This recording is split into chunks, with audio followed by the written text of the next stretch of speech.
What's going on, everybody? Welcome to episode 13 of the Roots of Success podcast. I am your host, Nate the Great Peterman, and today I got a very, very special guest. I've known him for quite a while, to be honest. My guy, Bobby Panton. What's going on, brother? What's up, Nate? I get excited every time you say Nate the Great. Hey, man, I hear that a lot, to be honest. Every time I say it, they're like, man, is that a book? I'm like, nah. I need a cooler nickname for myself.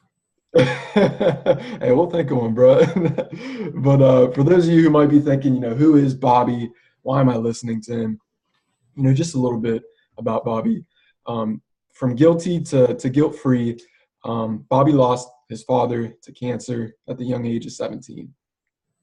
And he emotionally spiraled downhill for 16 plus years because he didn't know how to cope with his dad's death. Food became his comfort and security blanket. He hid behind his emotions, and he used food as his escape from the reality of his father's death. He self-sabotaged everything in his life, college, jobs, and even his relationship with his mother. He climbed up a dangerous weight of 375 pounds and was sick, obese, broke, depressed, and literally eating himself to his own grave. This is not your typical weight loss transformation.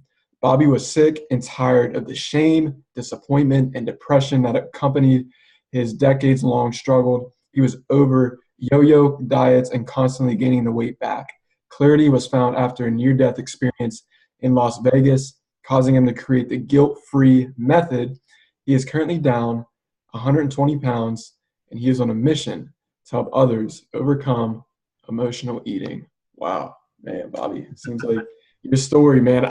I feel like this podcast, viewers don't know what they're in for, man. I appreciate it, man. Heck yeah, man. So, man, where to start? I mean, sort of go in depth. I mean, I guess where you're from and really, man, just sort of, where you're at in your life now and sort of how you got there. I'm originally from Florida, born and raised, but I currently live in Virginia. About 2.5 years ago, when I was 375 pounds, I just decided to take a leap of faith. I started my weight loss journey. I lost maybe 40 or 50 pounds. And I felt like the environment I was in was very toxic and poisonous. And I believe we are what surrounds us. So I took a leap of faith. I literally had, I always heard those stories about I moved away with no money and this and that. And I just always thought people were full of crap, but then I actually did it. I got in our work van and I literally drove to Virginia. We were renting a house for my business up there, but we were actually losing the house. And so I didn't know where I was going to live once that house went up. I didn't know if our business was going to succeed. So I just took a leap of faith and I moved. And, it's the best decision I ever made. I put my trust in God and my faith. And one of my businesses is flourishing. I actually met a great family up here in Virginia. And when we lost that house, they actually let me sleep in their basement and really helped me out. And just seeing how healthy their family and environment was really helped transform my life. Just changing my environment. I'm an entrepreneur. I'm also an author. I'm getting ready to release my first book. I'm also a speaker because now that I've lost this weight and I've realized that weight loss plans fail because we don't get to the root. Your podcast is, all about getting to the root for success.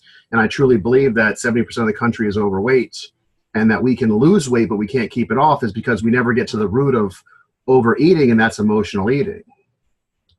So what I do is I teach people, how to go from guilty to guilt-free, and that's taking the guilt of life. If you're a mom out there, the guilt of being a mother, the guilt, am I a good enough employee? Am I a good enough boss? Am I a good enough husband or wife? Am I a good enough kid? Like, you know what I mean? We feel guilty, and that guilt leads us to the refrigerator. Right. So I want to use my story and how I've, overcome emotional eating to help other people. I feel like it's my purpose. So that kind of sums up, because I'll talk. So that's kind of the cliff notes of, my brief story of the last couple of years. Wow. No, absolutely, man. I mean, I've heard your story probably a few times, at a couple conferences, obviously, at the Eric Thomas conference Yeah. that he had. And I was truly inspired. And that's one of the reasons that I decided to even reach out to you, man, because I was just truly inspired with your story. And, you hear a lot of weight loss stories and, how people sort of went through it, but I just haven't seen anybody who is as open to it as what you are. Like, seriously, I mean, and I'd love for you to talk about that here at some point. Just, man, the amount of things that I guess one goes through, I just can't even imagine. I mean, I look at myself growing up, I haven't weighed more than 150 pounds, like straight up. Like, I'm a 6'1" guy, 150 pounds. I have a hard time gaining weight. Like I can eat anything, but I might gain a couple pounds, but I can lose it really quick, Throw it in my right? face. I'm right here. But it's crazy because, I mean, it's such a thing. Who would have ever guessed that we would have, in this so-called life, that we would have different metabolisms, different things that sort of trigger each and every single one of our bodies. So I guess, man, sort of take us through, I guess, the process in terms of, were you always, the bigger dude growing up, and I guess right now, like, how did you really just make that transition to get to where you're at and shedding pounds? I mean, I had poor eating habits, and I don't believe emotional eating is the only cause of obesity. I believe a lot of it's just it's a cycle of bad habits passed down from our parents, and I just had poor eating habits.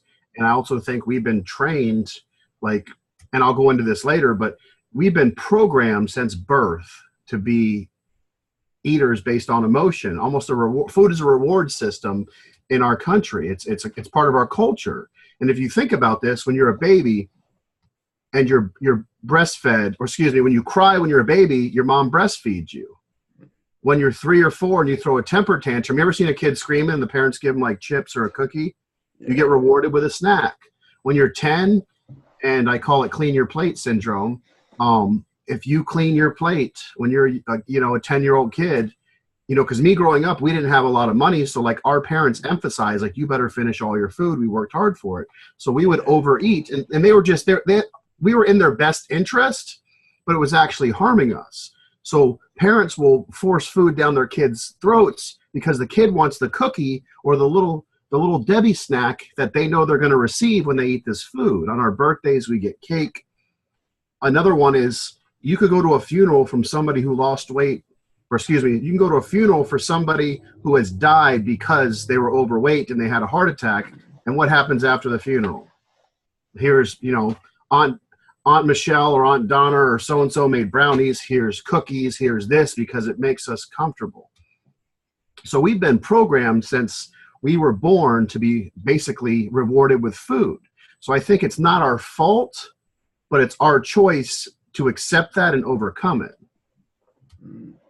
Absolutely. It's funny, man. I mean, I think about all the times I grew up in a household, and I mean, they said, "Hey, Nate, like, you got to finish your food," and I was just, there was times when I just bawled my eyes out. I just couldn't do it. I felt like my stomach was about to explode, and that's so true. When you brought that point up, so I guess, in your point of view, like from your perspective, what is an actual emotional eater? Because I've never heard that term at all in my life until I started, like, talking with you more. Yeah. And that's your thing. So what would you consider an emotional eater?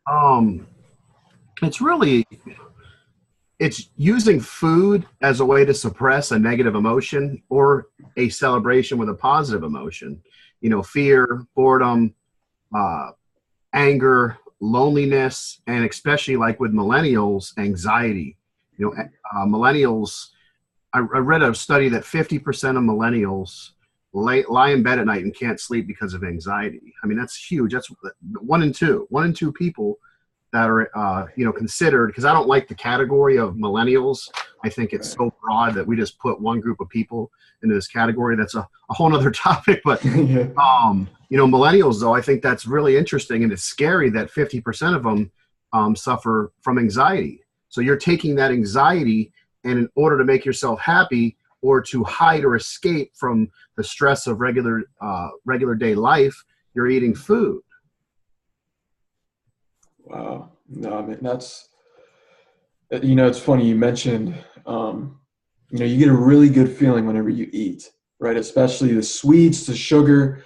And, I've read a couple of things about that as well. Like the dopamine in your brain, it just starts releasing, and it's that happy, good, lucky feeling. And it's funny because I'm a people watcher. I love watching people. I'm very self-aware. Like if you catch me at a restaurant, I'm gonna be like, what's this guy trying to do? I'm gonna look out the corner of my eye and all that.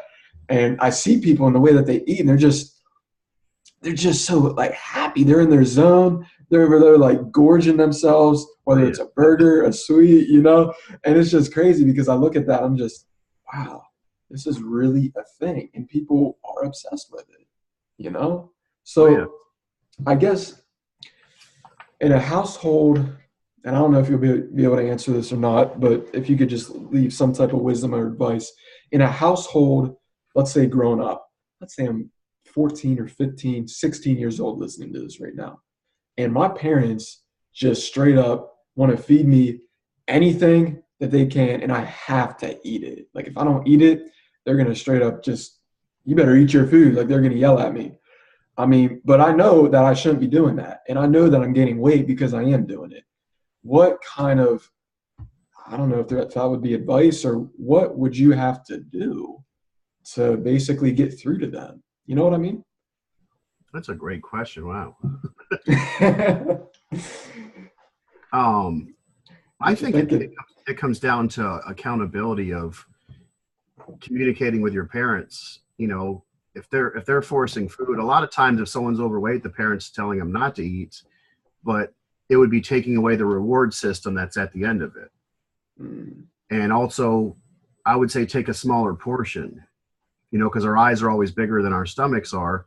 So when you're getting a certain portion size, you want to keep your portions, I always say down to like the size of 2 fists. Okay. I really believe in communication. It solves everything in life, relationships, business, on diets. Communication really is the key to solving every problem in this world, I believe, is just communicating. So I think, honestly, communicating to your parents, listen, I have a problem with food, and forcing me to overeat is not helping it.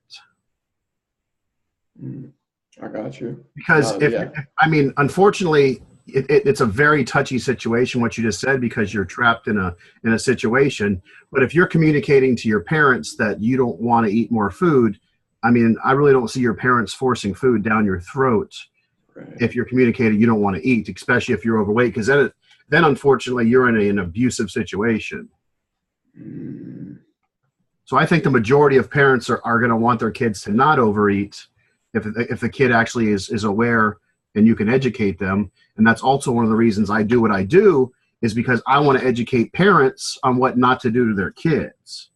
Because I think if you lead with the parents, it trickles down to the kids. Because rarely kids listen to their parents, and vice versa. So if you can get that open dialogue going at your house, hey, listen, you're overweight, and get to the root of why you're overeating, then I think it could actually benefit both sides instead of just, helping the kid out. It could help the parents and the kid. Absolutely. What would you say are some habits? I know a good question's coming because you did the chin. I'm like, man. You saw that? It's all about that psychology, right? What would you say? That's funny you said that. What would you say are some of the habits? Like, I don't know, I'm an emotional eater, right? I might be 200 pounds, right? Everybody's metabolism is different. What would you say are some of the habits somebody has to identify in themselves to consider and classify themselves as an emotional eater? I got the perfect example. All right. So have you ever found yourself late at night? You're a businessman. Late at night, you're in your house. Do you live alone or you live with people? You have roommates? Yeah. Okay. So it's late at night and you find yourself stressed out. Maybe like a client didn't pay, something bad happened at work, and you find yourself like the whole house is dark, and you find yourself like tiptoeing to the refrigerator, and like you turn on the sink, so there's like water and noise running, and you open up the fridge and you pull out a snack, and you turned on the sink so nobody would hear you like open the register. Right. or the register, the wrapper. You know, I call that a snack accident when you eat the whole tub of ice cream by mistake. And the reason I brought that up is because if you constantly find yourself in snack accidents, like you're eating way more than you should, or you actually eat to where you're just like it hurts, you're like, oh, like, you know, Yeah. start knowing, like, you know, when you're overeating, but the problem is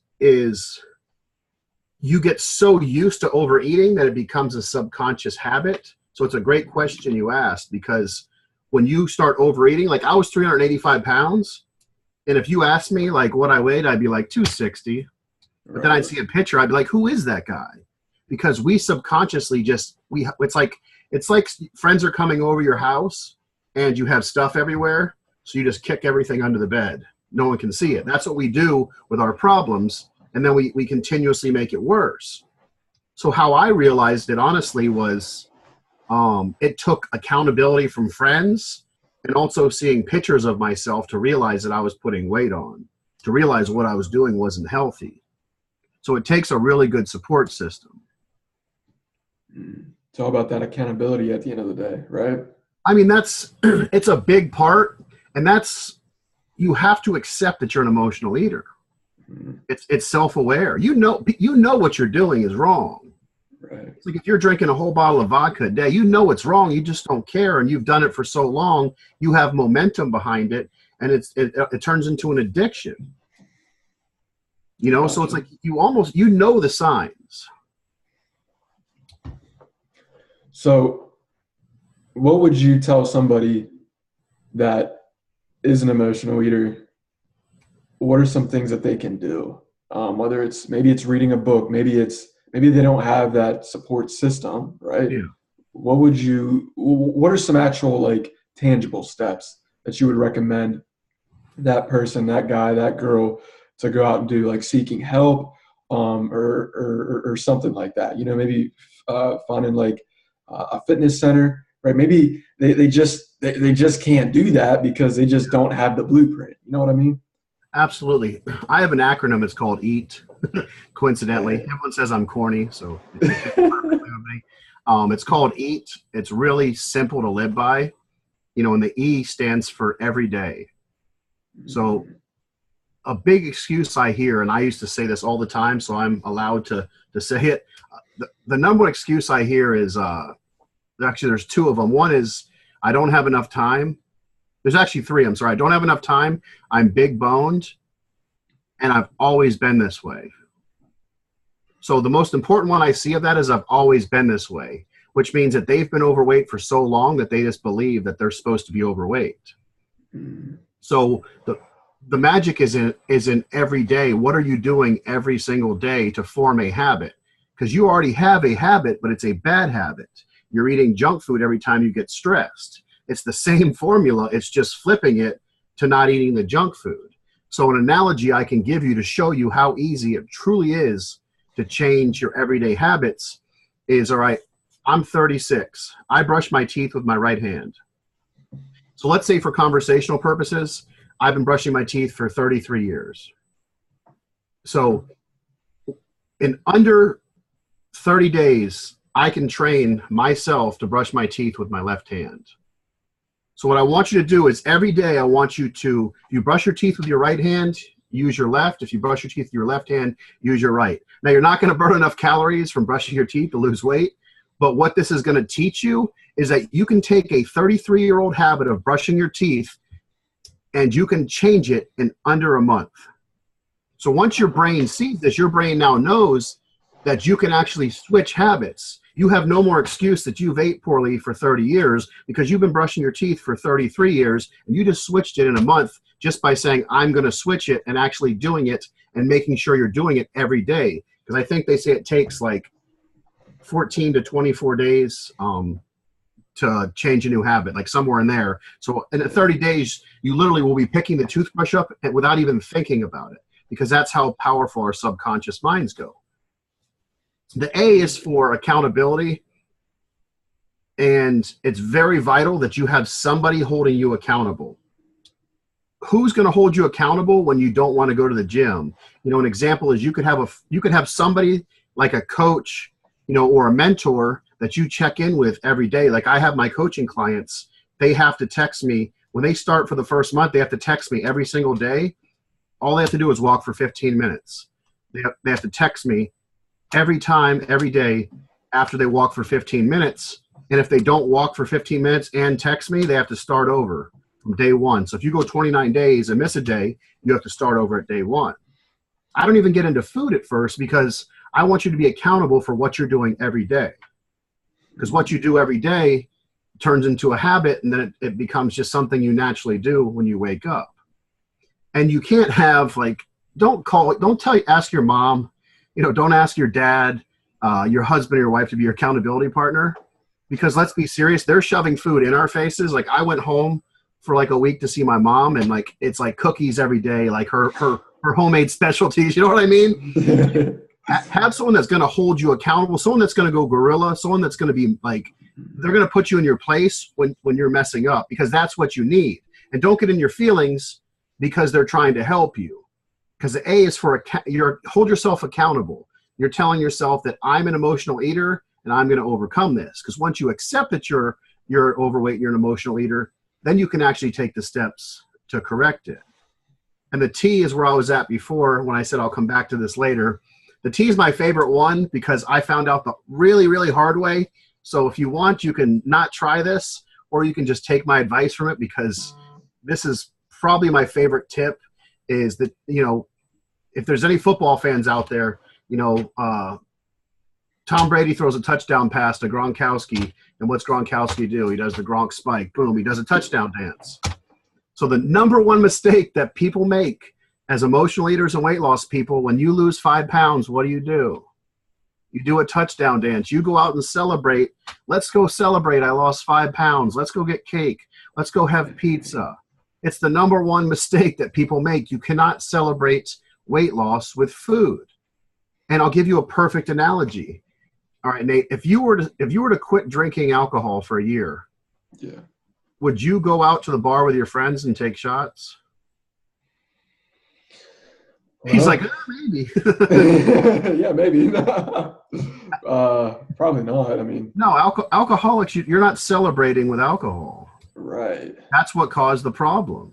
Actually, a deeper root from a traumatic experience caused you to be an alcoholic. Alcohol is just the small issue that you tell people is the problem so you can hide the traumatic experience.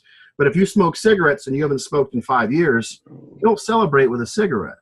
So why is it that we celebrate food with weight loss, knowing that food caused us to be overweight? And that goes back to being programmed our entire lives to use food as a reward system. So you can't celebrate food with weight loss. Because I had a bet with one of my mentors, David Shands, and he bet me that I couldn't lose 50 pounds in 110 days. And we put $500 on the line, and I won the bet. Wow. And the day the bet was over and I weighed in and I won, I went and I bought a 28-inch pizza. And I took a picture, I put it on social media, and I thought I was so cool. I'm like, I just lost 50 pounds in 110 days. And I'll never forget, someone wrote, "Don't fall off." And I was like, I'm not going to fall off. Well, you know what happened? I celebrated with pizza. My body got all excited. Oh, here we go again. He's back to eating this. He's celebrating. The next day I had Chinese food. Then I was on day 3 or 4, and I was like, you know what? It's only day 3 or 4 eating bad. You know, so then the next day I had like cakes and brownies, and then it got to day 6 or 7. I'm like, it's only been a week, but don't forget, when it comes to that toothbrush analogy, it only takes, 2.5 to 3.5 weeks. So then I did this for 2.5 weeks, and boom, I just turned 3 months of a or a good habit right back around. So you can't celebrate weight loss with food, especially when you're an emotional eater. So think about eat every time you want to eat. Man, eat. I like that principle, man. I'll have to play that back a few times for real. So what would you say are you and maybe this is a whole different thing, but yeah, cheat days. What's your personal opinion of a cheat day for somebody? Like maybe once a week. I don't like the term cheat day. Okay. Because you're doing something wrong. I think food is like food, like how you eat should be like a marriage. Yeah. You have single people, you have people that are dating, and then you have a marriage.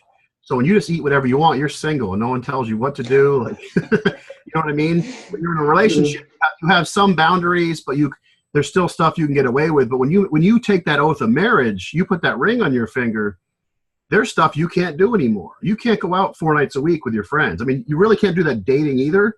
But when you get married, like you can't go out 4 nights a week with your friends. There's a lot of stuff you cannot do, and you're making a commitment. So I feel like I don't like the word cheat, because would you have a cheat day on your marriage? No, but you have guidelines. Like you have food guidelines. Okay, you can go out once a month with the fellas and hang out till midnight or 11:30, whatever it is. You can do this, you can do that. You have guidelines and boundaries, because everything in life has guidelines and boundaries, but we never do that with food.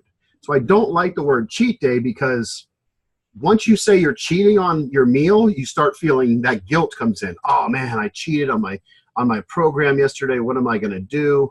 And that's where I come up with the guilt-free. Come up with food guidelines. So you know what? Because I love Oreo cookies. Like it's like my hands down one of my favorite things. You dunk them in milk. Like, yeah, same they get all soggy. I'm getting excited just talking about it. So I have a limitation on how many Oreo cookies I can have in a month. Now I could spread that out over the whole month, or I could literally just sit there and eat them. But once they're gone, I know that I'm done with it. So you're setting guidelines, and it takes that commitment to where you don't cheat like it's a marriage. Because once you have that oath and you've committed to, this plan of food guidelines, you have to stick to it. Now, it is different than an actual marriage. Like if you overeat, the world's not going to end. And that's where you need the accountability. That's where you need the everyday habits. That's where you can't have the touchdown dance. But if you do have a bad day where you go over, you have to move on. Because you have to move on. You can't dwell on it, because your life's not over. Like if you ate bad yesterday, you can't say, well, I ate bad yesterday, I'm just going to eat bad today. No. You lost yesterday, let's go get a W today. Absolutely. Well, I like how you said guidelines, because I mean, I always thought, and people I talk to that are into fitness, they consider cheat days as like that day of the week that is, hey, you can eat whatever you want, right? And of course, there's different perspectives on that, which I was curious to get. And I'm not saying mine's the correct way, but I think for, and I'm sorry, I didn't mean to cut you off. No, you're good, man. Yeah.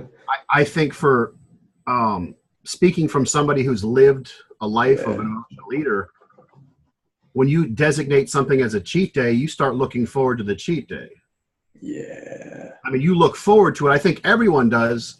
So I just don't agree with it. I think set guidelines. You still have the cheat day. You're not cheating. It's part of your guidelines. Because if you follow those guidelines, you're going to win. Mm. Absolutely. And not everybody has your perspective, like what you were saying. Not everybody weighed 385 pounds. Yeah. And I think that's where, I'm a big fan of personal trainers, but I also think all personal trainers need to experience, I don't know if it's wearing a fat suit, but go through obesity for a long period of time and understand where your client's at. Because if you've never been overweight, it's really tough to understand the psychology of obesity. Like I saw a trainer at the gym today, and this guy was, you could tell it was his first day in there, and he was probably, God bless him, he was probably 400 pounds. And he had this guy doing, stuff that I see people that are like 6-pack abs not doing. Wow. And I'm like, he's not going to come back. And that's why I think setting guidelines instead of, setting guidelines is the way to go. Absolutely. So I know, you sort of touched about social media, how you did that challenge with David Shands, and that was awesome watching that. That was, I saw that. And whenever I was at the conference, I remember, you stood up. Were you expecting to stand up and speak in front of all those people, or was that just spur of the moment? No, he told me he was going to talk about our bet. But yeah, Wow. he called me fat in front of everyone. I was pissed. I remember that, because I think I saw your face get a little bit red. I'm thinking, man, if I was up there, I would have been in the battle of shame or something, I always joke with them. I'm like, I think you could beat me up, or I would have gave you like 2-piece combo with mac and cheese. Right. I think you're in better shape and you can take me. So I just stood there and took it. Oh my goodness, that was so funny. I remember that. But with social media, how big of influence does social media have on people when it comes to emotional eating? I think whew, it's tough for me to put one thing above another, but I think it's the biggest, hands down, the biggest factor in Wow. emotional eating. And I think for a couple reasons, um, people compare their behind the scenes to other people on social media's highlight reels. Mm, So stop comparing. I'll say it again. Stop comparing your behind the scenes to other people's highlight reels. And I think especially with millennials, because millennials are raised in a generation with social media, where social media started later on in life for me. It's a huge part of their lives. So I think there's a lot of pressure put on millennials because you have to share to stay in touch and be cool. You have to share your whole life on social media. So when people start, faking it, faking this lifestyle that they don't have, or what they do or what they eat, it starts tricking you into thinking that that's how you're supposed to be. And you can't compare somebody's movie to your outtakes because yeah. they're going through the same thing. They're just not showing you. So you have to understand that. So social media is huge because it's really forcing a generation of anxiety trying to keep up with information overload. It's causing a lot of mental health issues, social media. It's a wonderful tool. You can have a business from home. You can change lives from your living room, but you have to use it that way. You have to see it as a positive and use it directly to help people and to help benefit yourself. Use it for business, use it to inspire, share your story, but you can't use it to compare yourselves to other people because, paralysis by analysis, you start analyzing what other people are doing. You're going to get very anxious. You're going to get anxiety. You're going to get depression, and you're going to run to food, alcohol, drugs, maybe more extreme stuff like suicide. I think social media has a huge, huge, huge impact on emotional eating. Mm. It's funny. I see a lot of people.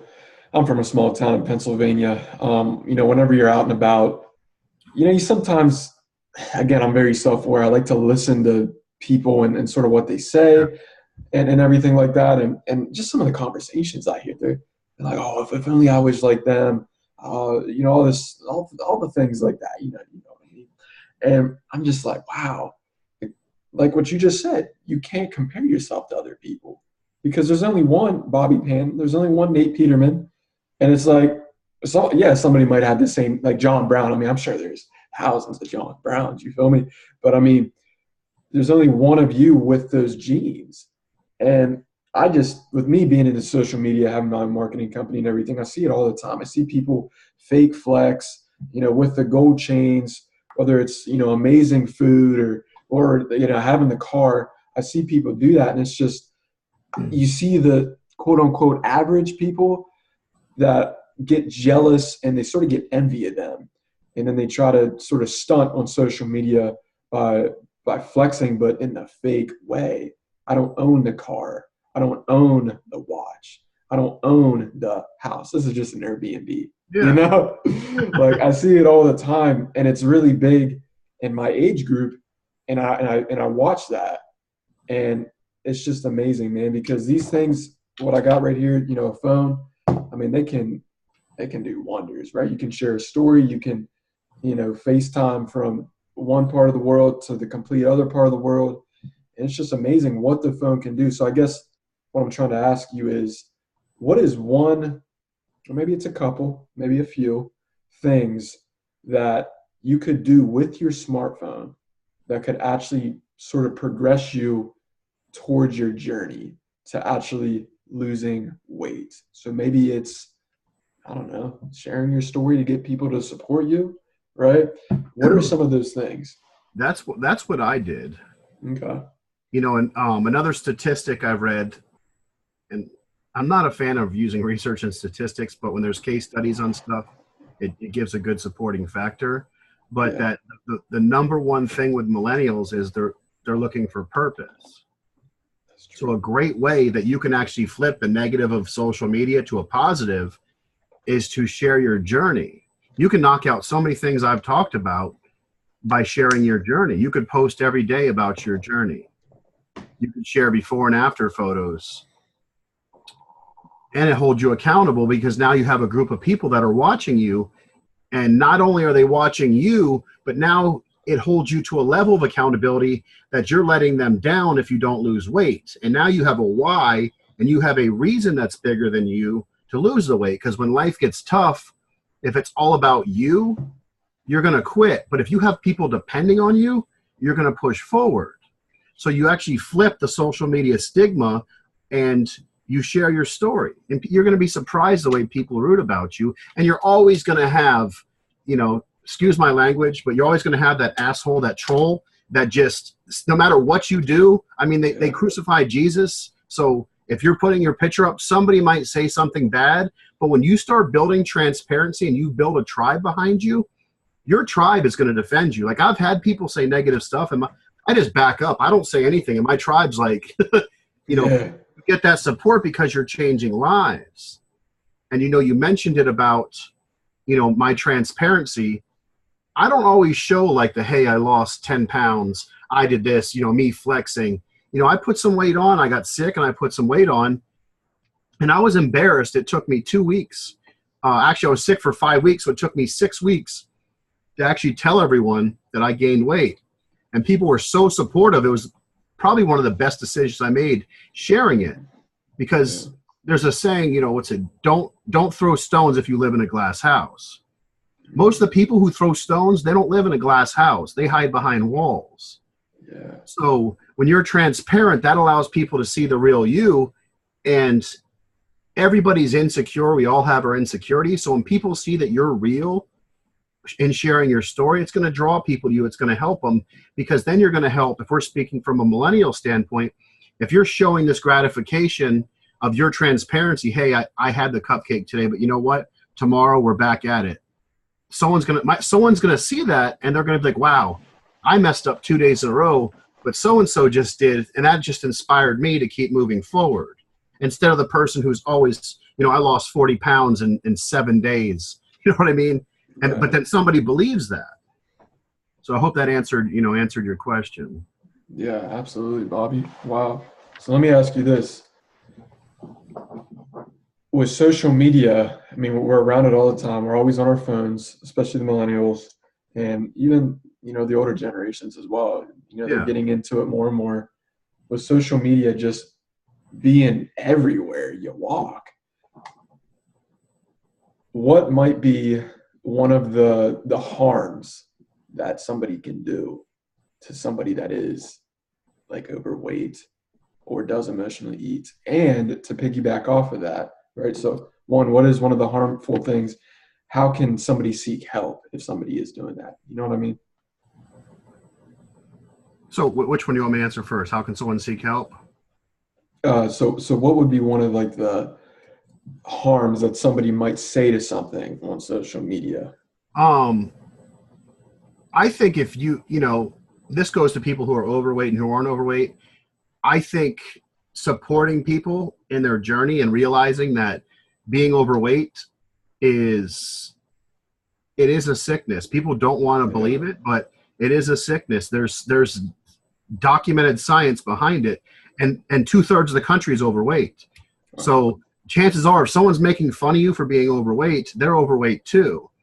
So I think it's supporting people and protecting them, but also just not saying derogatory things. Just be a good human being. I mean, there's nothing scientific about it. Treat somebody how you would want someone to treat your mom. I don't say or your dad or somebody that was positive in your family, because someone will always turn into, well, I had a crap relationship with my mom, so I'm going to treat people bad. Okay, well, find someone that you like and treat people how you would want everybody to treat them. And it changes your mind. It's really that simple. I mean, I know it seems like just a short answer, but it's really just be nice to people. Yeah. Now, what was the second part you asked? How could somebody seek help? Start moving. Join an accountability group. I mean, really, Yeah. I went to this great university called Google and YouTube. Get on there and type in how to overcome emotional eating, how to overcome binge eating, how to not do this on Google and YouTube. But also, just start moving. Have you ever seen someone on the side of the road and they got their thumb up and they're hitchhiking, their hood's up, their car's broke down, and just Yeah. boom, boom, people are flying by them?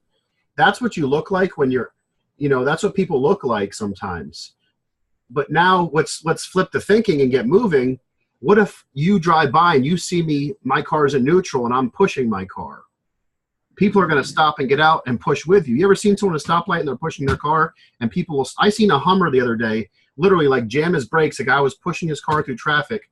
I stopped, he stopped, and we got out and this guy was pushing his car and we got out and we pushed the guy through traffic. Wow. Because he took the action first. We wanted to help him. So go to the gym, get involved in that situation. Although it's tough, I promise you, when I started going to the gym, random strangers would come up to me because they know you're 380 pounds. They'd start coming up and offering help. And it comes back to my acronym. Once you accept that you're an emotional eater, when you accept that you need help, you're going to receive help.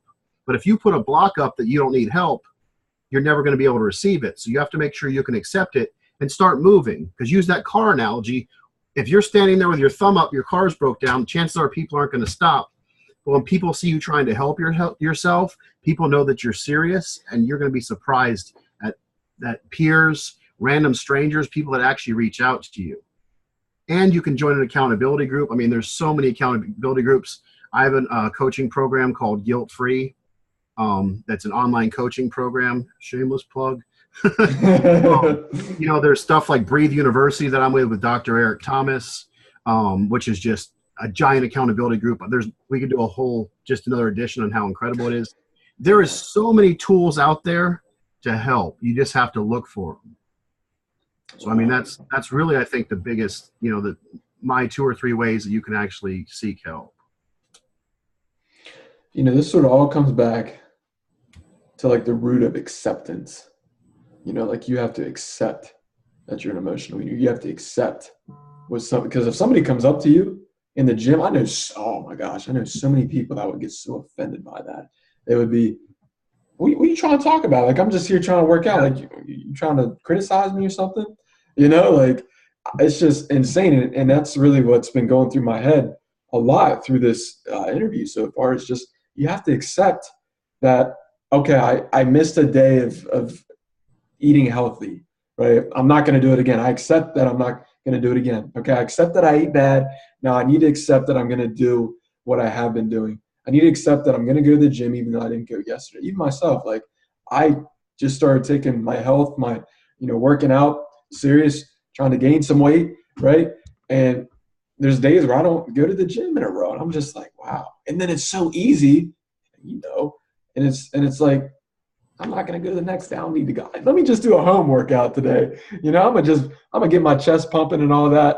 Like I do that, but then it's just the routine just keeps going and going and going. And no, man, that's really my big thing is just, yeah. It's because once you accept it and you create that habit and you have that purpose, because you have to have a reason to do this that's bigger than you, and you gain momentum. Because think about it. People will drink like this fancy juice or, there's all these products people sell and buy, and a lot of them work, but they'll drink it for 2 days and they're like, this doesn't work. So, when you ask the person, well, how long have you been eating junk food? 20 years. It's going to take you a little longer than 2 days, and it all comes down to momentum. Yeah. If you start pushing that car like I'm talking about, those first 3 or 4 steps, that car is really heavy. But once you get the people that jump out and help you, and you start getting momentum, man, that car will start cruising. You're like, man, this is easier than I thought it was. But you have to get out, get behind the car, and start pushing. You have to take that step first, and you have to accept it. And I guess the only other analogy I could think of would be, I remember back in like college, I owed like somebody money for like a phone bill or something, and they kept sending me a certified letter, and I wouldn't accept the letter. They're like, you have to sign for this. I'm like, well, so you can't give it to me if I don't sign for it? And they're like, no. And I'm like, I'm not signing for that. And so they'd give me the slip, and they'd come back. And finally I got to a point where then I got like this letter, like, you have to, or you're going to have to go to court. And I finally had to accept, and I had to own up to it. And that's where you have to accept it, because it's not going to go away. It's, obesity and heart disease is just going to keep knocking at your door with that letter, with your obituary on it. So you've got to accept and sign for it, and hold yourself accountable. Absolutely. I guess, how important for you has the gym been in your life in terms of the weight loss journey? Because I feel like a lot of people, they think, okay, I weigh so much. All I'm going to do is run, nonstop running. I'm just going to go on a treadmill and run my heart out. I was at the gym yesterday, got there, this lady was running on the treadmill. Hour and a half later, she's still on the treadmill. I'm like, dang. I feel like she's just running her heart out. So how important, obviously, is cardio? Of course, I'm sure it's important, but what else is important that maybe you didn't know at first, but now that you do know because you got educated on, that the people that might not know, that you'd like to share with them? You know what I mean? The problem with cardio, I used to do a ton of cardio. I'm not going to downplay cardio, because cardio is good for your heart and your cardiovascular health. Yeah. But you don't need to do an hour and a half of cardio to lose weight. I mean, the formula for weight loss is basically eat less, move more. I mean, it's, I know you're like, thanks, Captain Obvious. But our emotional state is what blocks what we're eating. So I literally start people at 15 minutes a day, and we just make a few tweaks to start. I mean, you can walk for 15 minutes. I promise you, even if it's 10, just start moving. That's why I say get out behind the car, walk for 10 minutes every day. Make that a number one priority over everything in your life, over your job, everything, because it's only 10 minutes. And then just literally switch to water. Just those two things, walking 10 minutes a day and switching to water, I promise you will be huge in gaining momentum and losing weight. And you don't even have to, here's the thing though, I stress, when you get more advanced, I mean, I don't think you ever need a gym. You can do push-ups, but I think that's the biggest misconception, is people think you have to go to the gym to start. Walk your neighborhood, walk your house while you're on a work call. Just move. Start moving and burning calories, because you can't burn if you're not moving. Yeah. You don't have to go to the gym for an hour. And if you're embarrassed, start at your house. Walk your neighborhood with your dog, with your kids. Get someone around you to support you to where they're pushing you as well. But if you are going to go to the gym, you don't have to do an hour and a half of cardio. This is a whole other topic, but too much cardio and not enough, building muscle burns fat. So if you're not lifting weights and you're just doing cardio, you're eventually going to start burning muscle. So people want the scale to move so much that they'll do cardio just so the scale moves, but then they're losing muscle. So you actually want to lift weights, do push-ups, do modified push-ups if you have to start. But the biggest thing is starting with that 30 days of just get in a habit of wanting to exercise. Start somewhere and then slowly progress. So, I mean, I used to do I would do 2 hours of cardio a day. But then, I started, when I started getting more educated, I'm like, why aren't you lifting weights? Like muscle burns fat. I'm thinking I just have to, do cardio to burn fat. And you don't have to go to the gym. I mean, at some point you want to be a bodybuilder, you want to be this ripped dude. I mean, yes, you want to start lifting weights, but this is about health. Lose weight to be healthy. Losing weight's not going to make you happy. I promise you that. You'll lose 100 pounds. You'll still be miserable. You want to be healthy and find that inner happiness. Man, that's straight fire. Holy cow. Man, I'm telling you, if you're listening to this right now, and if you're not taking notes, you got to go back, play this thing again, because this is just some straight heat for real. Man, Bobby, so man, you said you got a book coming out soon? Yeah, it's called From Guilty to Guilt-Free, 9 Steps to Overcoming Emotional Eating. You can go to breakupwithdeborah.com. I didn't get to that part, but you might not know Deborah as Deborah. You might know her as Little Debbie. So you've had that late night lonely relationship with Little Debbie, and she's looking all delicious. The zebra cakes, the oatmeal cream pies. and you want to break up with her, I highly recommend you buy my book. Absolutely. I used to pack them little Debbie's in my lunchbox every day. I had I was talking to a friend one day. And I'm like, yeah, man, we had the junk food drawer in the bottom. And he's like, Bobby, that was the vegetable drawer. I'm like, what? Oh, shoot. I'm like, that's where we put the junk food at. You know what I mean? But it just shows different ways people were raised. So true. Yeah. And then with social media, you got social media that people can follow you at? Yeah. My IG is at Bobby Panton, and that's the same as my Facebook. It's actually just go to at Bobby Panton for my my public page. I'm still not hip, on Snapchat yet. But I'm loving IG with what they're doing with IGTV. So I'm actually, if you go on IGTV, after you follow me at Bobby Panton, I do something called Fridge Talks, where I teach people how to overcome emotional eating, and I give really applicable, easy steps that you can apply to your life right now to overcome emotional eating. Absolutely. So guys, I'll put the links below in the description so you guys can go follow Bobby Panton, as well as you have a website? I don't yet. It's in the works. Okay. Gotcha. I will in about 30 to probably about 5 weeks. I'll have one. It's being worked right now. Perfect. Yeah, I'll put the website and the link is in the description below whenever we get it out and whatnot. And then, yeah, guys, support this guy. I mean, as you know, his story is absolutely incredible. His tips, his knowledge that he's been given is just insane, as I'm sure that you can see. So, man, every episode, Bobby, I always have, the guests sort of end it on a bright note. So whether it's with emotional eating or whether it's a tip that you could give the audience for that one person, that one listener that you would just love for them to just take away and just really go with and execute, what would that one thing be?